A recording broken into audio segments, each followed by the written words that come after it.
이런 다양한 상황에 준비를 하고 상담을 들어가야 돼요. 과외 시작 전에 확실한 가격을 정하지 않으면요, 막상 가서 과외비 깎아달라고 한 학부모들에게 휘둘리기가 굉장히 쉽습니다. 과외는 돈 벌기 위해서 시작하잖아요. 자신이 가지고 있는 교육 상품이라는 무형의 재화를 파는 것이기 때문에 가격을 스스로 결정할 수 있어요. 가격을 근데 본인이 결정한다는 것은 장점이자 단점이 될 수도 있어요. 과외비를 어느 정도로 해야 이 시장에서 내가 이 상품을 팔 수 있을까? 굉장히 어렵거든요. 그래서 적당한 과외비를 결정하는 방법은 거꾸로 생각해 보면 돼요. 내가 만약에 과외를 구하는 학생의 입장이라면 어떻게 할까? 그러면 내가 학생이라면 과외 전단지나 온라인 광고를 보고 전화를 할 거 아니에요. 과외비나 공부 방법에 대해서 이것저것 물어보겠죠? 똑같은 방식으로 내가 과외비를 결정을 하면 돼요. 내가 학생 또는 학부모의 입장에서 주변 과외 전단지를 보고 연락을 해서 물어보는 거예요. 학생이 전화하는 경우는 별로 없기 때문에 학부모인 척 하면 좋겠죠? 학생이 전화하는 경우에도 결국 돈 얘기는 부모랑 하게 되니까요. 아빠가 전화하는 경우도 없기 때문에 학생 엄마로 보통 코스프레 하면 좋아요. 그러면 질문 생길 수 있어요. 내가 남자인데 어떡하죠? 그러면 어머니도 있고 주변 여성분들에게 부탁하세요. 본인이 학생의 시절 어머니께서 부지런히 과외 학원 전화해서 상담했잖아요. 이미 전화 상담 경험이 많으시니까 충분히 하실 수 있어요. 여기저기 과외 번호를 구해서 어머니께 알려드리면서 과외 구한다고 하고 정보를 알려달라고 하는 거죠. 당연히 자신과 같은 과목으로 알아봐야 돼요. 영어와 수학은 과외비가 약간 다를 수 있어요. 그리고 자신이 타겟팅하는 동네가 있을 거 아니에요? 거기서 선생님을 찾아야 돼요. 그리고 중고등학생을 내가 과외할 건데 초, 중등 전문 과외 이런 쌤들한테 전화해서 가격 물어봐봤자 의미 없어요. 내가 맞는 학년을 가르치는 선생님을 찾아야 돼요.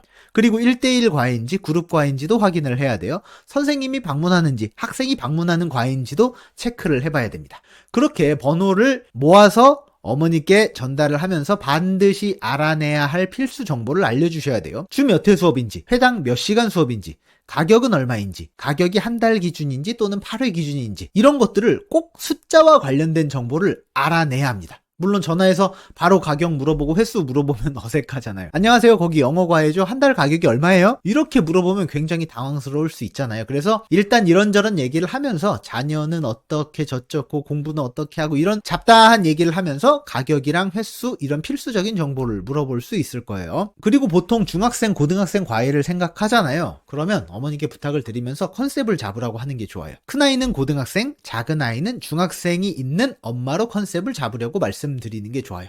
그러면 장점이 있죠. 고등학생, 중학생 과외비를 한꺼번에 알아낼 수 있어요. 그러면서 슬쩍 고3 과외비는 다르냐고 물어보면 중학생, 고등학생, 재수생까지 다 과외비를 캐치할 수 있어요. 저는 과외 처음 구할 때 제가 학생 아빠인 척 전화를 해봤는데 상대방이 아버님 맞으세요? 목소리가 엄청 젊으시네요 해서 움찔했던 기억도 있어요.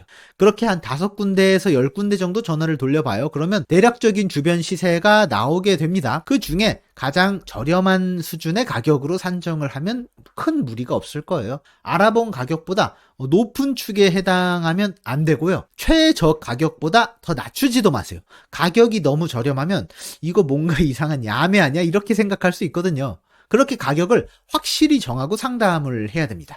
그런데 막상 가격을 내가 나름 정하고 상담을 가도 변수가 많이 생겨요. 예를 들어서 주 2회, 회당 2시간, 총 8회 이렇게 40만 원으로 내가 책정을 했다고 생각을 해봐요. 근데 막상 가보니까 주 3회 수업을 해달래요. 또는 2시간 수업은 길다고 1시간 반만 수업을 해달라는 경우가 있어요. 이런 변수가 생기게 되거든요. 그래서 횟수를 늘리게 될 경우 가격을 어떻게 할 것인가, 또는 수업 시간이 줄어들거나 늘 경우 변동을 어떻게 할 것인가를 염두에 두고 가격을 생각을 해야 돼요. 보통 주 2회 수업 30만 원이라고 하면 주 3회 수업은 45만 원으로 그 비율대로 늘리면 돼요. 별 문제가 없어요. 근데 문제는 줄어드는 경우예요. 2시간 수업 말고 1시간 반 수업만 해달라고 하는 경우도 종종 있거든요. 2시간 집중하기 너무 길으니까 짧고 굵게 1시간 반만 해줄 테니까 가격을 좀 깎아주세요 이럴 수 있어요. 근데 그때 가격을 깎아주시면 안 돼요. 혹은 많이 깎아도 한 5만 원 정도만 깎아주세요. 수업 시간이 줄었다고 해서 학부모의 점수에 대한 기대치가 줄어드는 게 아니에요. 2시간 수업이나 1시간 반 수업이나 같은 시험 결과를 원하기 때문에 받는 돈이 많이 줄면 안 돼요. 그래서 시간을 줄이면서 과외비를 깎자고 하면 이렇게 말하세요. 아, 어머니 원래는 2시간 수업인데 2시간 수업을 압축해서 1시간 반 수업을 진행하려면요 훨씬 밀도 있게 수업을 진행해야 되고 오히려 수업 준비하는 시간이 훨씬 더 많이 들어요.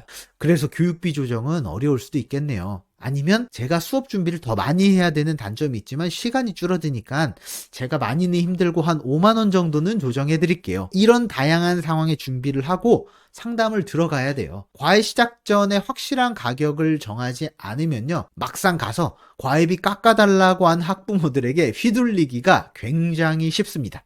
그렇게 앉은 자리에서 과외비 깎아주면 막상 과외 수업하면요, 그 내내 스트레스 받고 수업 의욕도 안 생겨요. 내가 원하는 돈을 받지 못하면 애를 볼 때마다 내가 못 받았는데 돈 생각난다니까요. 그래서 과외비의 기준을 정하는 것은 매우 중요합니다.